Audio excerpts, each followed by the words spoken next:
Ce soir, aux Nouvelles nationales d'APTN. Who cares about the translation?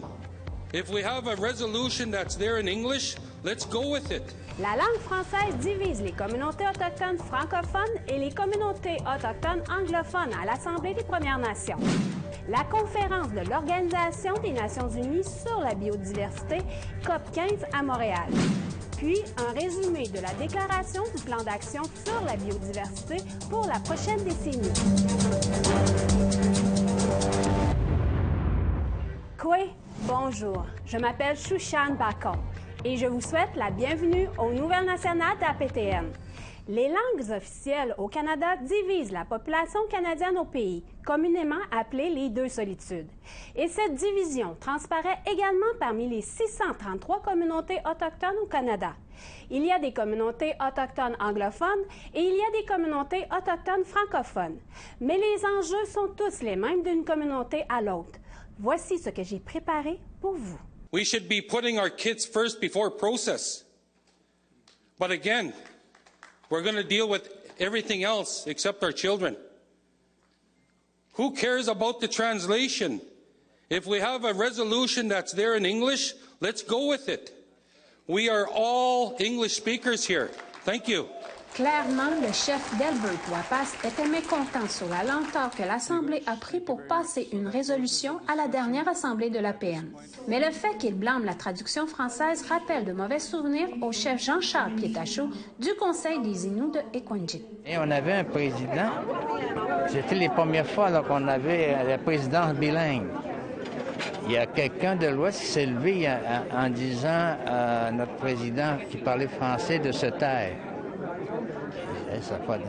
Puis dans le temps, on avait Max Gros-Louis était encore là, il y avait Joe Norton, tous les chefs de la région du Québec, on s'est levés, puis on s'est collé au mur, comme ça. Puis on a dit, ici, là, on n'est pas respecté. Premièrement, c'est pas notre langue, le français, c'est notre langue seconde. Et on exprime la façon que vous exprimez en anglais.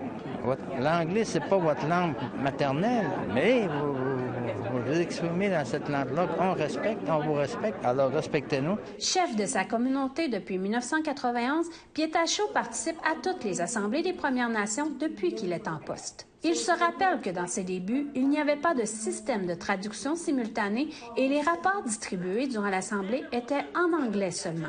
Le système de traduction simultanée est apparu quelques années plus tard, selon Pietachot. Aujourd'hui, la situation s'est améliorée pour les francophones à l'Assemblée des Premières Nations. Il y a un président anglophone et une présidente bilingue, fluide autant en français qu'en anglais. Mais l'animation est majoritairement en anglais.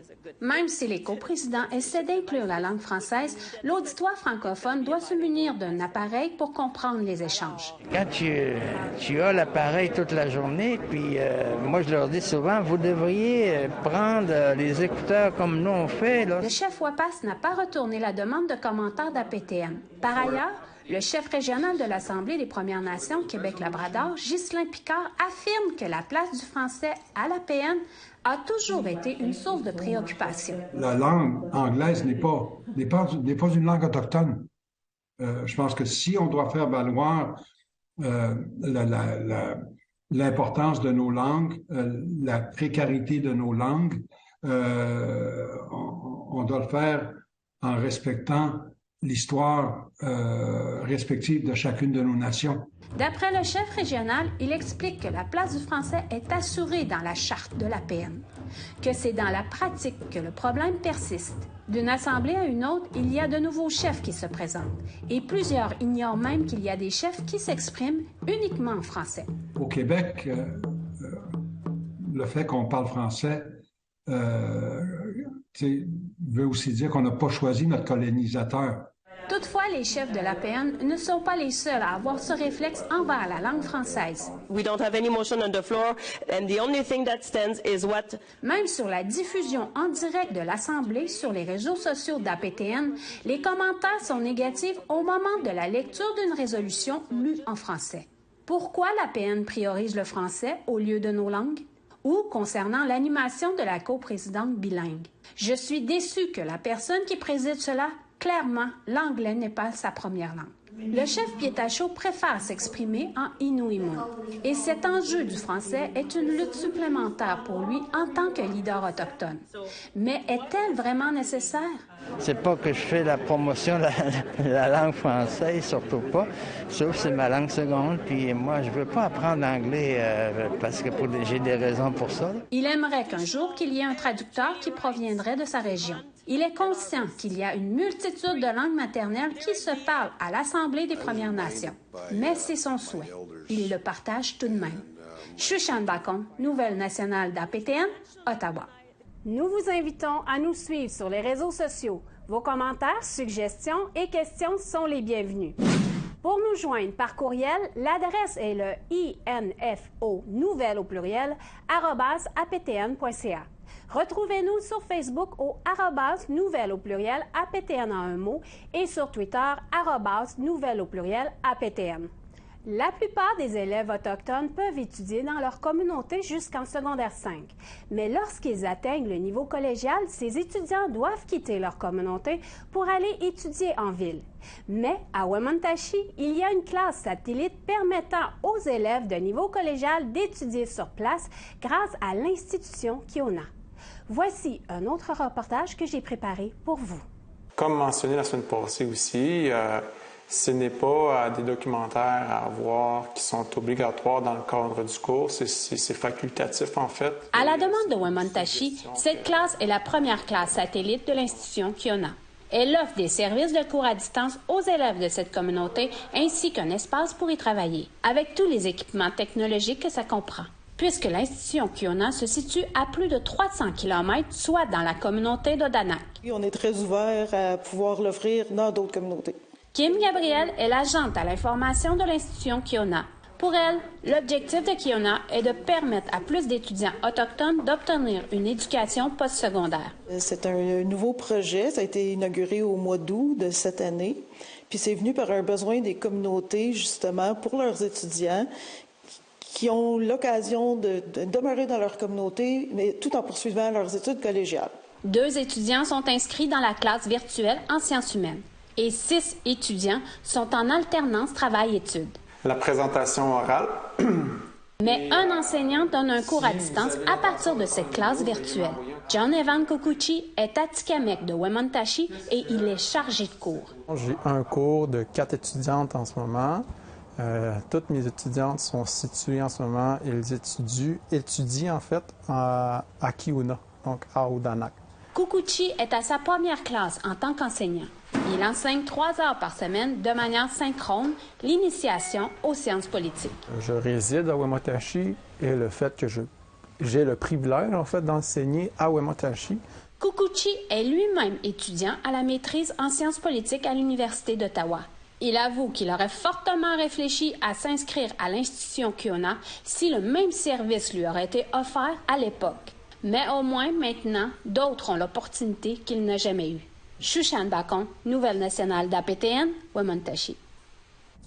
Après la pause, la conférence de l'Organisation des Nations Unies sur la biodiversité, la COP15 à Montréal. Soyez là.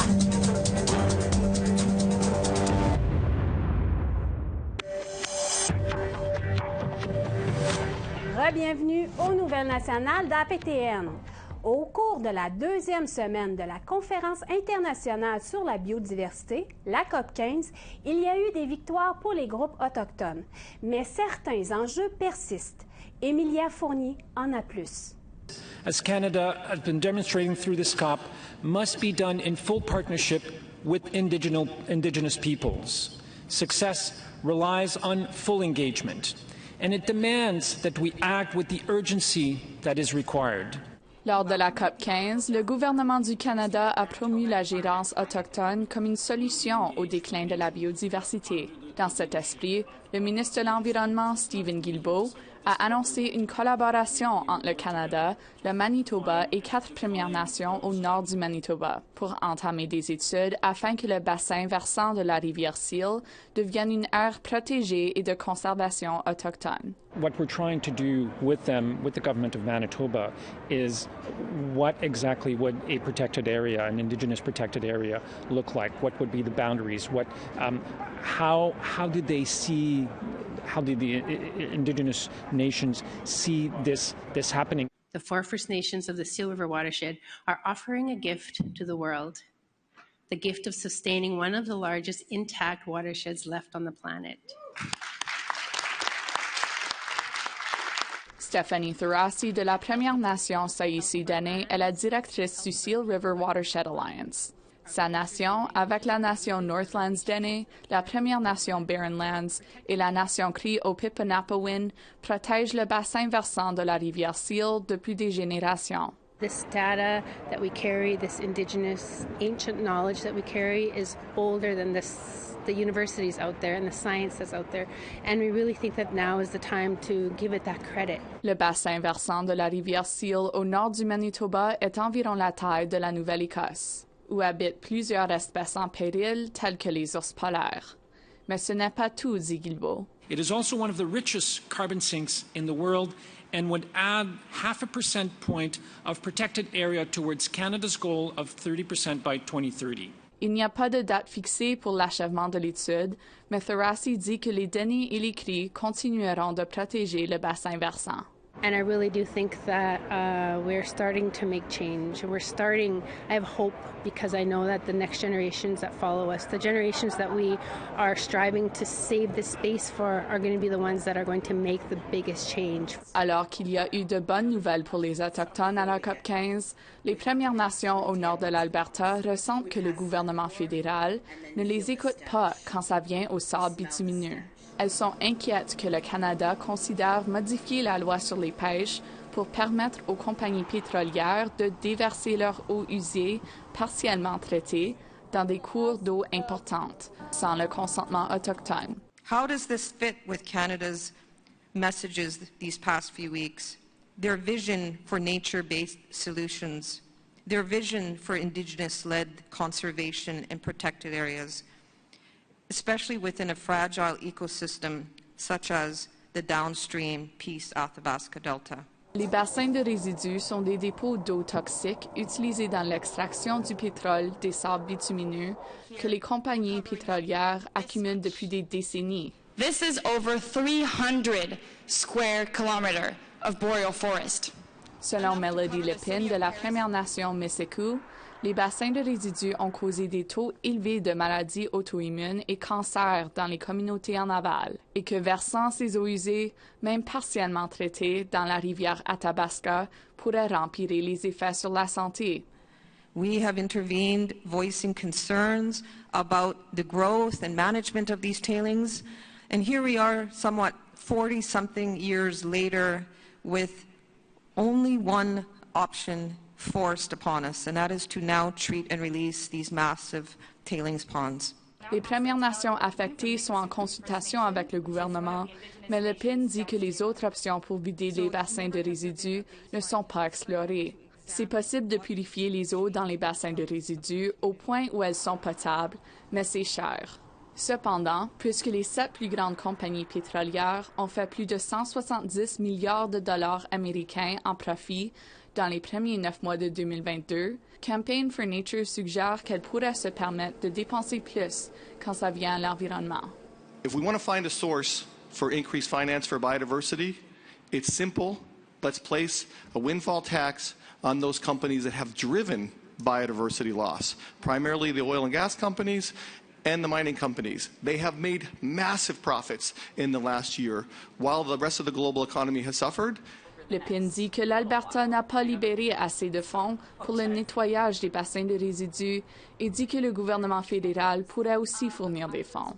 The commitments to Indigenous and protected and conserved areas and the financial commitments for that, I applaud the government there. We need to conserve more. We need to protect more of these pristine habitats.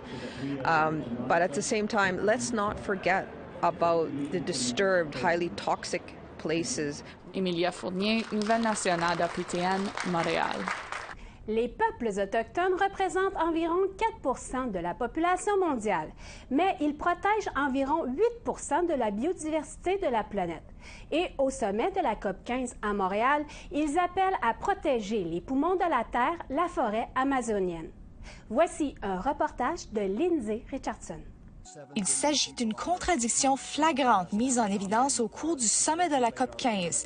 Bien que les zones les plus riches en biodiversité du monde se trouvent dans les pays en développement dans le Sud, la majeure partie de la richesse nécessaire pour les protéger provient des organisations du Nord. Mercredi dernier, au moins 7 pays d'Amérique du Sud se sont sortis des discussions qui n'avançaient à rien, affirmant dans une déclaration « Lorsque la COP 15 s'entendra sur un cadre ambitieux de la diversité mondiale, nous porterons un fardeau plus lourd que les autres à le mettre en œuvre. » C'est quelque chose que les défenseurs des terres autochtones de l'Amérique du Sud maintiennent depuis des années. Este momento estamos en una crisis. La Amazonía del mundo es el corazón de todo continente. Por lo tanto, todos tenemos que cuidar y vivir dignamente de esta Amazonía que nos da vida a la humanidad.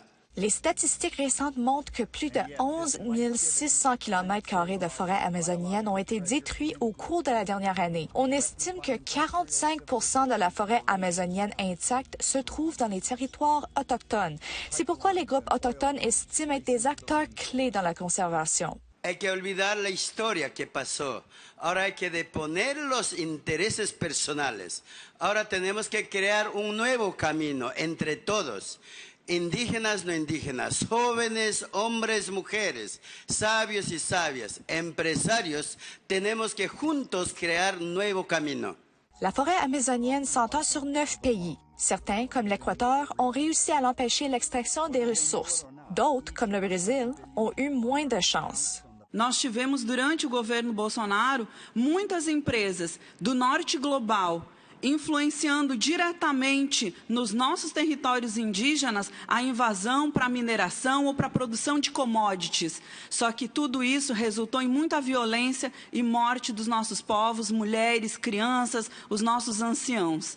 Le président brésilien sortant, Jair Bolsonaro, nie les changements climatiques. La destruction en Amazonie a augmenté de 88 % au cours de sa première année au pouvoir. Josileia Danisa Jagso, anthropologue et guerrière autochtone autoproclamée de la nation Kaingang, affirme que Jair Bolsonaro a criminalisé la résistance autochtone au développement et établi le programme du président désigné du Brésil. Precisa compreender que a demarcação dos nossos territórios interfere diretamente na proteção da biodiversidade e no combate às mudanças climáticas. Demarcar terras indígenas é garantir a vida para os nossos povos, mas também para a biodiversidade. La protection de la forêt amazonienne est une cause populaire de longue date, surtout après les feux de forêt de 2019. Le nouvel appel de cette semaine pour la protection des ressources reçoit un coup de pouce de la part des vedettes. Amazonía por la vida. Amazonia for life. Lo debemos hacer ya. We really can make a difference today, now, together. Mais bien qu'il fait suivre l'exemple des Autochtones, ces guerriers le savent, rien ne change sans volonté politique. Las acciones faltan. Entonces es momento de que los gobiernos cumplan con las promesas que se hace en cada eventos internacionales. Les groupes appellent à un pacte mondial urgent pour protéger 80 % de la forêt amazonienne d'ici 2025. Un accord unissant les puissances pour le plus grand bien du monde. Lindsay Richardson, Nouvelle nationale d'APTN, Montréal. Au retour, nous recevons en studio notre journaliste Lindsay Richardson pour un résumé de la dernière journée de la COP 15. Restez là.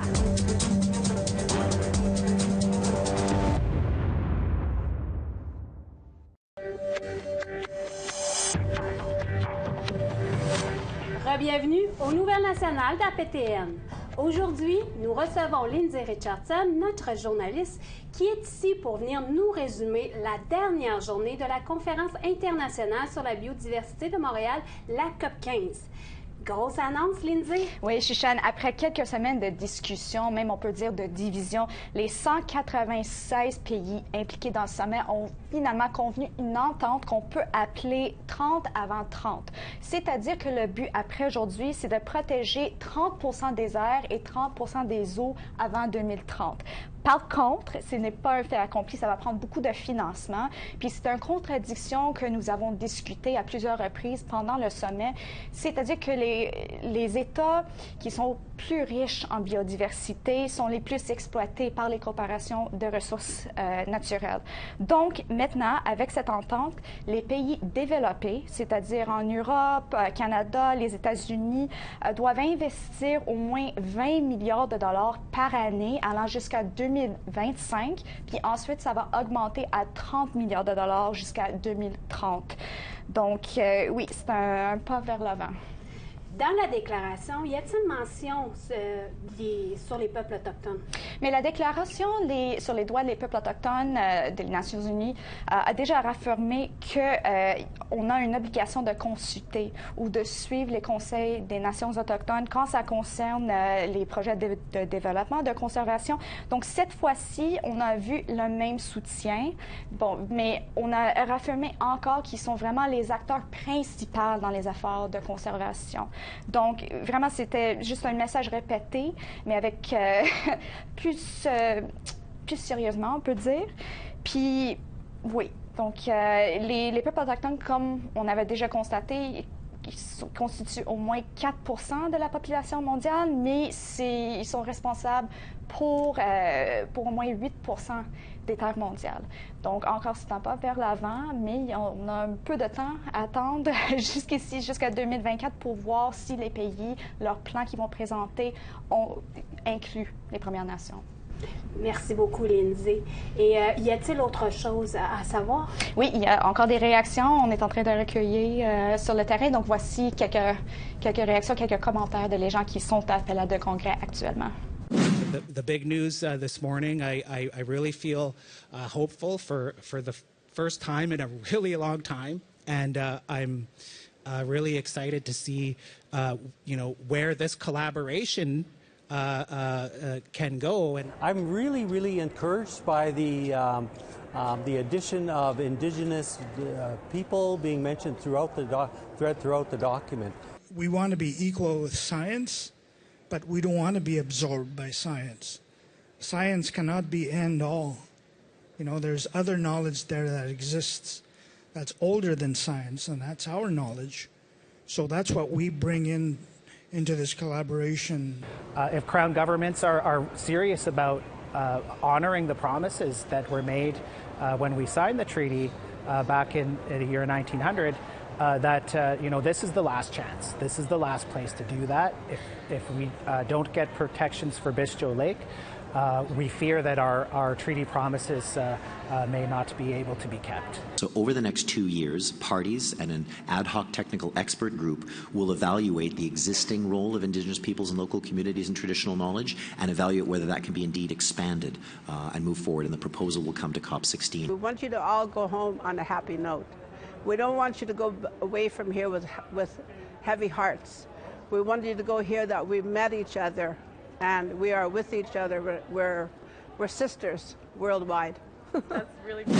C'est ce qui conclut le bulletin Nouvelles nationales d'APTN. Je m'appelle Chouchane Bacon. Merci beaucoup d'avoir été des nôtres.